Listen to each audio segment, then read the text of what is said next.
Ձեր մասով ձեզ ինչու էին տարել 6-րդ վարչություն, չեմ պարզաբանել։ Մի քանի ժամ ձեզ պահել էին այնտեղ։ Կարծես թե նույնիսկ սահմանված ժամկետից ավել են պահել։ Բայց չհասկացանք ինչ էր, բարձ է, բոլորս էլ հասկանում ենք ինչ էր, ինչ-որ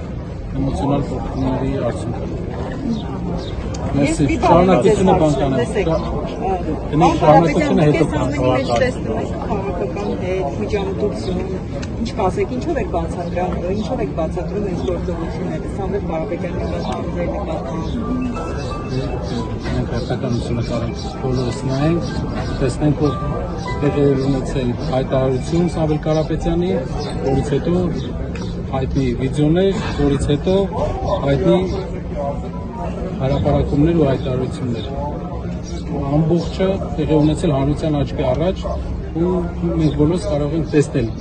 ինչ մոտիվներով, ինչ են մարդիկ ուզում անել։ Բայց շատ զարմանալի մոտեցումներ, ճիշտ որ ասեմ, շատ հետաքրքիր մոտեցումներ, չգիտեմ, բավական մեծ էվոլյուցիա ենք տեսնում մեր արդարադատության ու արտադրության վերաբերյալ մեր երկրի ու պետության ղեկավարների մոտեցումը։ Պարոն Կարապետյան, այսպես քաղաքական հաշվեհարդարները ինչ էր։ Նիկոլ Փաշինյանն ասում է խառնում են մեր երկրի ներքին կյանքին։ Հաշվեհարդար չի կարող լինել մի պարզ պատճառով, որ պետք է հաջող լինի, որ հաշվեհարդար լինի, հաջող չի լինել։